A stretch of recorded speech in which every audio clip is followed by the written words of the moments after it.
All right, good afternoon. Thank you for coming, even if you're just resting your feet and you didn't plan to be here. We appreciate it. What we're going to talk about today is, first off, we promise not to pitch you on a product. That's not what this is about. We're not going to try and sell you anything. We're going to talk about something that is actually very applicable in our own work that we do, as well as what we see with all of our customers. And it's really the challenge of how you train and how you get content to an elastic workforce, to a workforce that is contingent, to a workforce that is working from home, and how you keep them engaged. So we're going to walk through some strategies and some of the process that we go through when we're setting up our own customers, and we're helping them really develop content that will keep their learners focused. So I'm Charles. I'm the head of product at Knowbly, and this is Smeeds, who's our head of customer success. Smeeds is going to take over about halfway through, so my job is really just to set the problem up and explain to you more about what we're talking about. And Smeeds is more of the good cop. He's going to tell you how to fix everything and what to do. So part of what we're trying to address here is working with more and more people in the gig economy. You're working with people who are working from home or expect to have flex time or work from home, or if you run your own businesses like us, you have a contingent workforce. An example I'll give is over half of our engineers are contingent. They're contractors that we work with, and we need to train them. We need to keep them engaged. So we really want to keep them focused. We want to help build their knowledge skill set. It benefits us. And so this has been a trend since about 10 years ago, since the last recession, which has really taken hold. In 1999, about 5% of the workforce was contingent or working flexibly. Everybody was really mostly focused on 9 to 5s. Now that number is closing in on 50%. So if you can imagine, in the next 5 years, 50% of the people you work with are going to either be remote, are going to be part-time, or are going to be people that expect to be working from home. They're trying to establish work-life balance. A lot of them, like me, are millennials, and this is just part of what they've come to expect entering the workforce. So the question is, how do you address their needs, and is your business ready to address their needs? Is your business ready to engage those learners and really keep up with them in terms of your content? So one of the things we have to acknowledge is that flexibility is no longer a perk. It's no longer just a benefit to work from home 1 or 2 days a week or all of the time. At least where we come from in California, it's kind of expected as soon as you get a job. You can work from home, you can take a day off. Really, your goals might be project-based. You're expected to complete your work on time, but you're also working with people in all sorts of different time zones across the world, right? So really, your supply chain or your workforce is fully distributed and have to collaborate and communicate.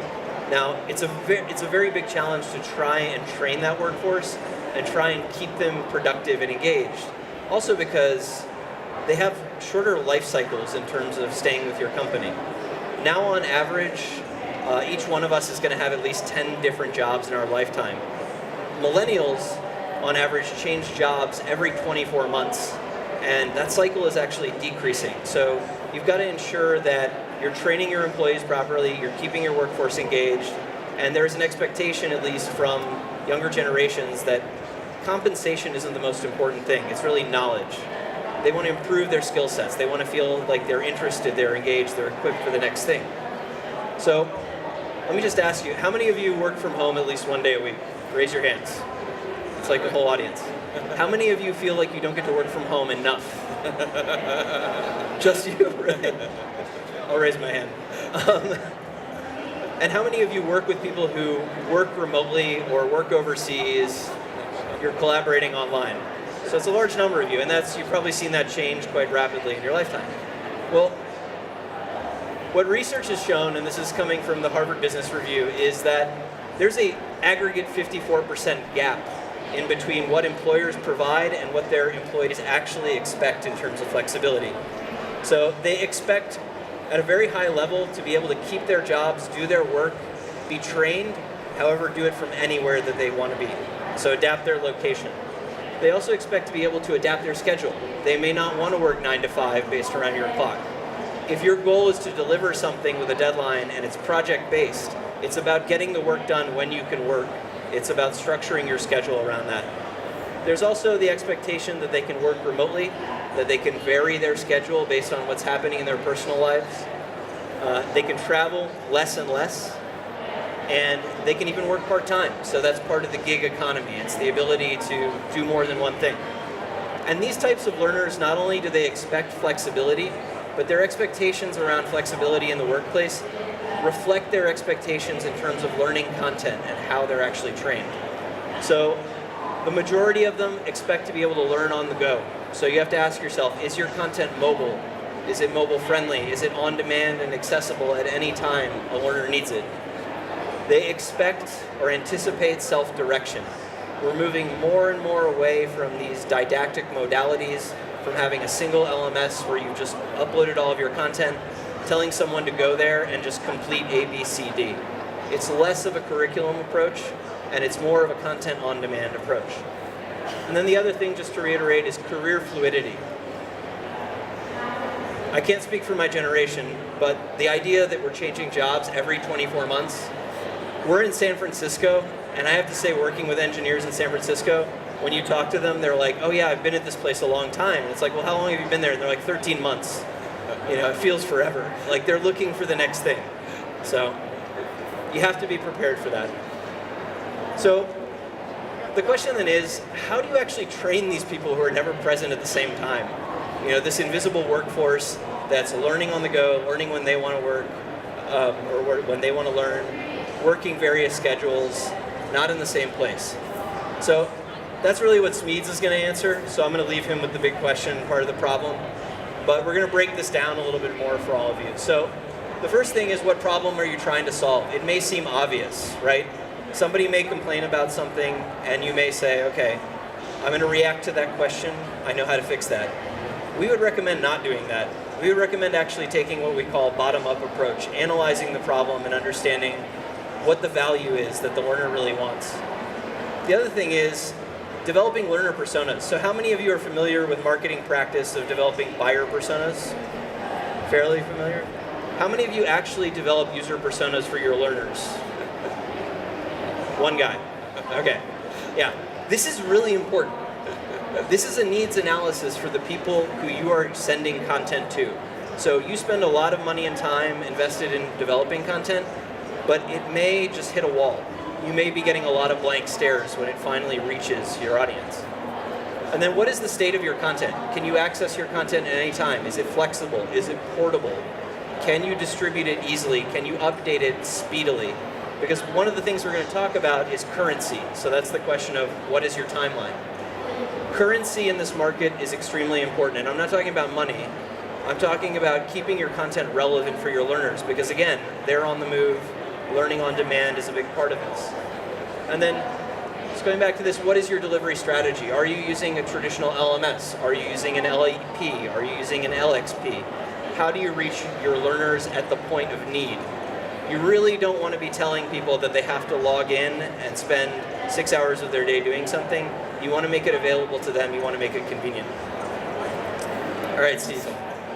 So Steve's going to answer all these questions. All right, we'll do our best here. Thank you, everybody. All right, so let's tackle the first question that Charlie brought up here, which is, how can you actually get to the right problem? And this may seem really obvious at first, but you actually need to take some time with it and break it down.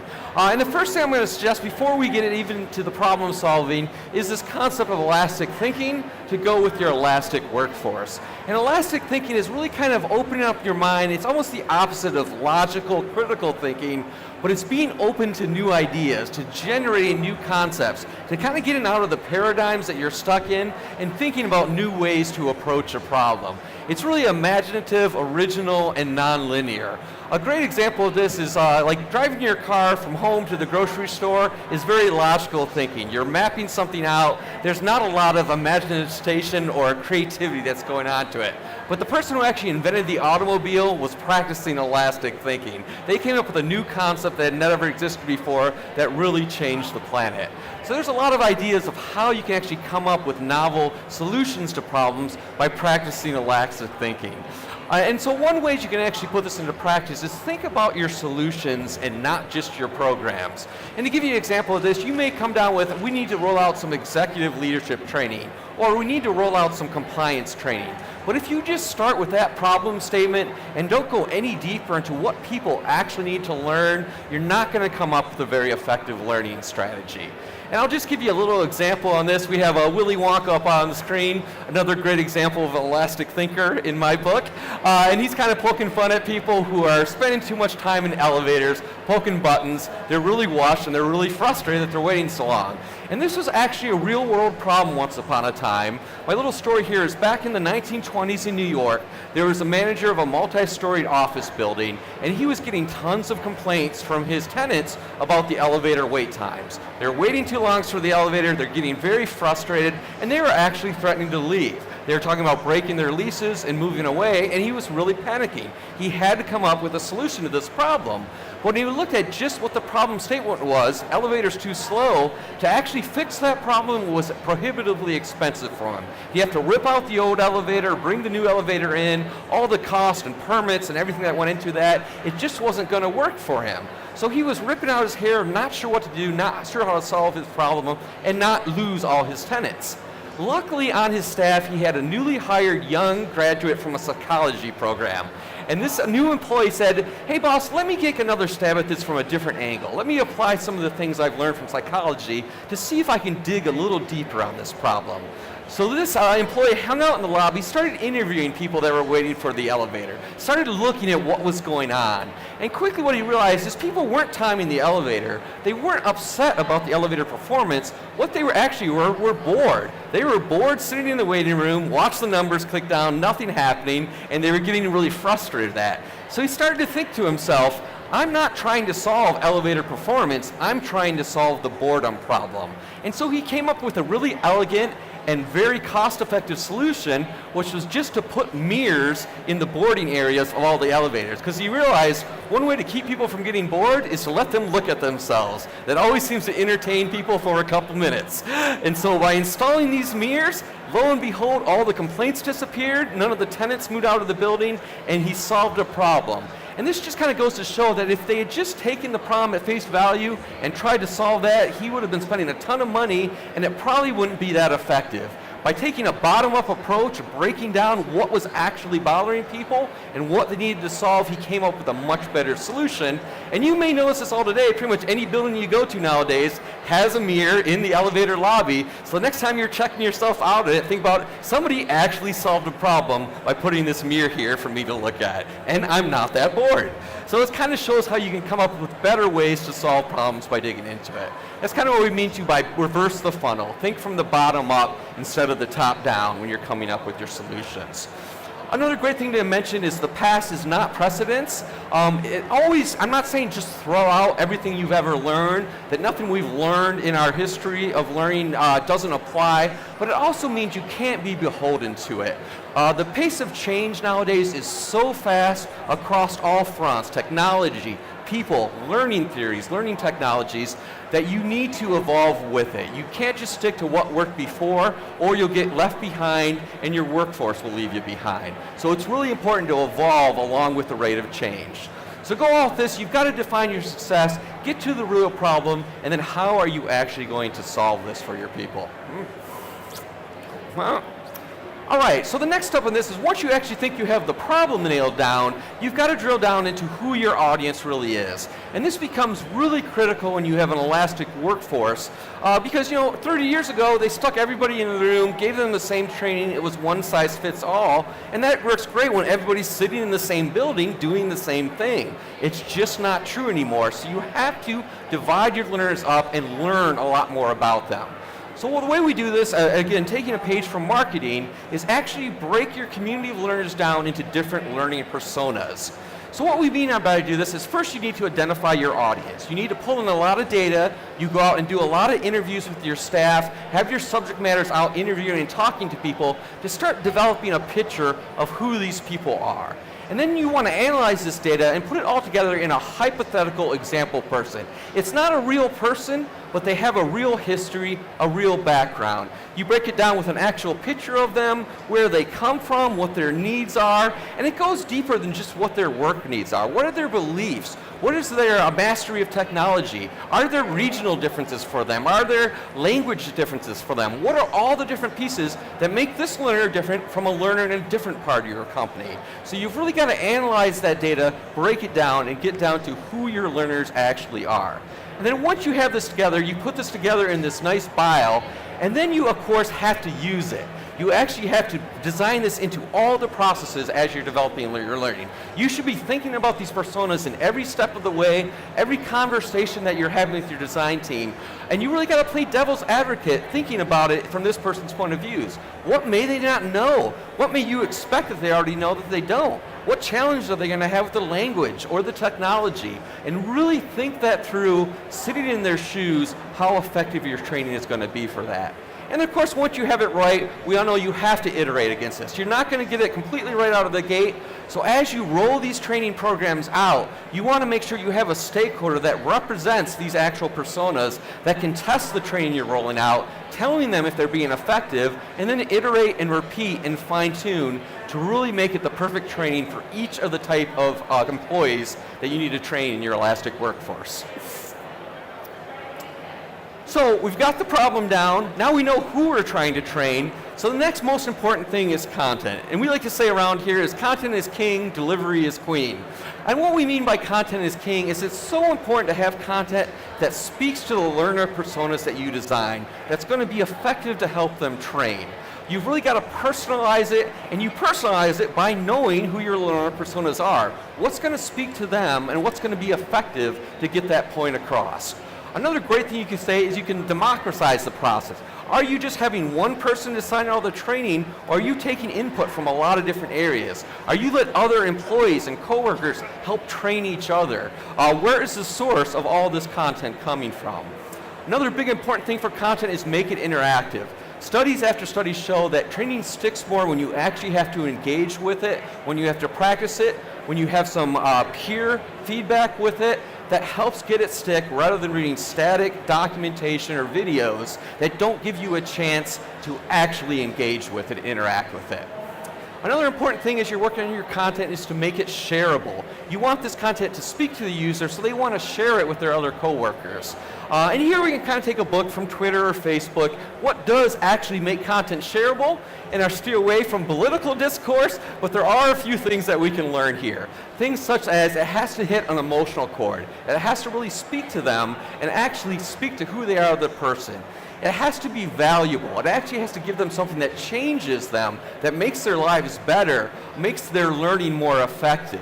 And it has to speak to their identity. Is this making me better as a person? Is this making me better in my career or better in my profession? And if you can get those three things right about your content, you've generated content that they're going to want to share and give to their other coworkers. You really need to make it useful and usable, and they're going to want to spread it throughout their company, sometimes without even your help. And to speak to that a little bit, to make it shareable, you also have to make the sharing easy. Portability is a prerequisite. And that means you have to make it so your platform itself makes it easy to share, is optimized for people sharing learning with each other. We've probably all had the experience where you go to a website, maybe a little off the beaten path article, you want to share it, you can't find the share Facebook button, you try to copy the URL into your browser, you get the wrong picture, and if you struggle with that for more than 30 seconds, you give up and say, it's just not worth it, I'm not sharing it. So making sharing easy is very important to get your content out there in the world. And finally, another thing just to mention is steer away from gimmicks. Be really careful with that stuff. As we have on the slide, good content engages because it's solving the right problem, it's speaking to the person, and it's useful to them. Gimmicks can help flash, get their attention, but is it going to really help the content to stick? And we would argue not. You'll see a lot of things putting characters in or animations or movies. All that can be helpful. I'm not saying you don't engage in making content look modern and engaging, but that can't be the only thing. It actually has to have good learning theory behind it. Quick example I use for this is movie previews. We've all seen a preview for a movie that looks great, it's flashy, it's gimmicky, like I want to see that movie. Then you go to see the movie and the content itself actually sucks. Well, they pulled you in with a gimmick. And the same thing with your learning content, you don't want that to be either. Don't use gimmicks, use good training. And if content is king, delivery is queen. It's the other most important factor for help sharing your content out in the world. An important thing is this, the content needs to be there when they need it. And we usually talk, there's kind of like a couple moments in the learner process where they usually need new training. So it's when they're first picking up a concept, it's when they're first learning more about that concept, it's when they're applying that concept for the first time, when something goes wrong in what they've learned and it's not working for them, and when something changes. So they have all these moments throughout your career where you need new training. And the people that are going to be successful that have that training available at that worker's fingertips when they need it. Training in the right moment to serve the right need. And as we're mentioning here, there's a lot of different ways to peel an onion. Lots of different options. You can have a website. You can have an LMS that is very constrained. You have an admin's controlling it. And you have to, this is a great example for compliance training. You have to follow a specific path and look at specific content. Or you can go wider. LXPs that are coming up are another great example where this is more user-defined and community-driven. Admins can give a learning path, but people can find their own content, discover new things and new training paths all on their own. And this is great because now you don't even have to do the work, your employees are doing it for you. So there's a lot of different ways that you can deliver that content at the right moment, at the right time. It also helps to talk a little bit of how you break down that knowledge. And there's usually a couple different questions you can ask here. So just to give you a couple examples, and I wanted to bring this up too because this answers a core question some of you may be having, which this all sounds great, Steve, but I have a budget and I have a delivery date to hit. This would be great if I had infinite time and infinite money, but how do I do this under constraints? So one of the ways you can think about that is how you divide that up. Is it knowledge versus skills versus behaviors? And this has different modalities that you can use to actually fine-tune that. So if you're just training for knowledge, you may be doing videos, you may be doing infographics, you may be doing videos. There are simple ways to get information across to behavior. If you take it up to the next level and you start looking at skill-based training, well, maybe you need more simulations, you need more role play, you need more interactivity. They are not learning just what and why, but how. And so that's a different delivery mechanism, a different type of training to achieve that kind of skill transfer. And then, of course, the last one is behavior change. We are actually trying to communicate what an employee's behavior should be, model it for them, and then assess it in the moment. And again, that has different modalities for how you deliver it. You can have instructor-led or virtual training. You can have simulations. You can have group role play. There are many different ways that you can deliver this content, some more expensive than others, some quicker than others, but they're all out there. So you have to pick the right one that works for you, that is going to help you drive behaviors and get the learning across that you need. And the final thing, of course, is speed matters. And Charlie has mentioned a few times about currency. And really, engagement is the new currency in the 21st century. This is what keeps your employees around because they have a lot of options out there. There's a lot of ways you can teach yourself. So if you're not helping them get there, they may be looking around to see what else is out there. And the kind of sweet spot you want to get there is if you can get the speed, learning, and focus all together, you will deliver a great solution. If you focus too much on one of these things, you may get learning out there, but it's not going to be optimized for the best experience. So you can't pause to catch up. Speed is so important when your workforce is elastic, keeping up with their needs in the moment and how things are changing. And to mention this, content needs to be first and flexible, ideally decoupled for delivery so it's portable, available, and if things change, you can deliver that content in a different manner. This was also, I was speaking a little earlier about where budget and time constraints come in. One of the three strategies that you can kind of use to think about this is strategy one is maybe it's a one-size-fits-all solution. You're under a very tight budget, very tight time constraints. So you basically say, you know what, this training has to fit everybody. Now this obviously with this presentation is not what we're advising, but sometimes that might be what you're stuck with. So you have one set of learning objectives, one set of delivery method for it. Then you kind of break it down. If you have a little more time, maybe you have standardized learning objects for everybody, but you have different bespoke delivery and training for each of those learning objectives. So now you're fine-tuning and tailoring it at each type of worker that you have in your Elastic workforce. It's helping you fine-tune. Of course, with this takes more effort. You have to have more stakeholders speaking to the different roles, making sure you're getting right, more extensive training programs. But it delivers a better training outcome. And finally, if you want to go all the way down, you can have bespoke learning objectives, bespoke delivery, and bespoke content. You basically fine-tune exactly for who it is in your Elastic workforce and what they need to know. And sometimes this is a necessity. If you have a 3-month gig worker versus a full-time office employee, their training needs might be just so different that you have to take a completely different approach for either of them. And again, this takes more time and is a little more expense to really get it right. So deliver what's right for your workforce and what's going to be most effective. Another great point here to get your speed is enhance, don't reset. You do not have to redo everything from scratch. There are a lot of tools out there that help you take content and refresh it. There's an old saying I kind of like that's, you can't teach an old dog new tricks, but you can get an old blog new clicks. And that applies to learning just as well. The way you kind of drill down into this is you've got to look at your data and see what the data is telling you. What training's been effective? What training may be tailing off and people aren't using anymore? And you want to actually take that and enhance that content. And a couple quick examples I'll give you. If you have static training videos, you can take them into a tool and make them interactive. You can stop and put pop-ups on them or annotations. You can stop in the middle of the video and give them a quiz. If you have static images, you can bring them in and put hotspots. Make parts of the image clickable so they're interacting with it. Or hide parts of the individual and show them step by step as that image materializes. There are so many ways to take content you already have and to make it pop, make it more effective, and get it out there in the world.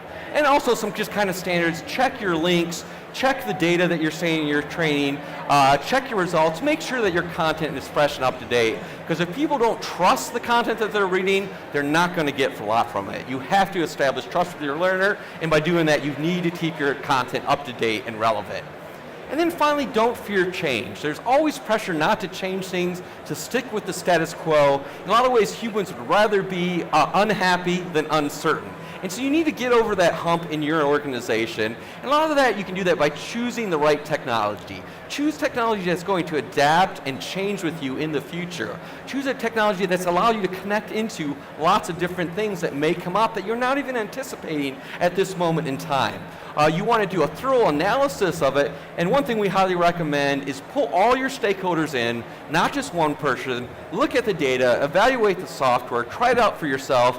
Definitely don't just trust the sales literature, but do a full evaluation. And then do a slow rollout. Have stakeholders in your company that are going to represent this. Make sure that the rollout goes right, and really get the point across of how this is going to help your Elastic force.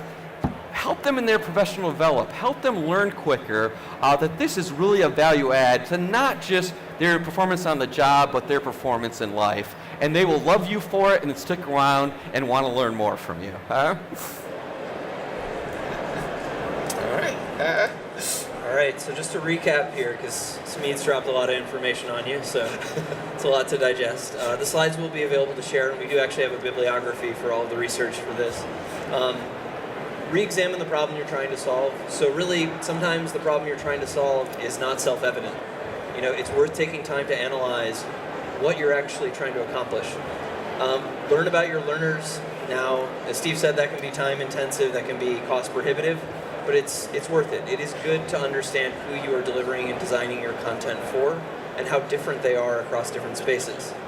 Invest in quality, portability, and usability.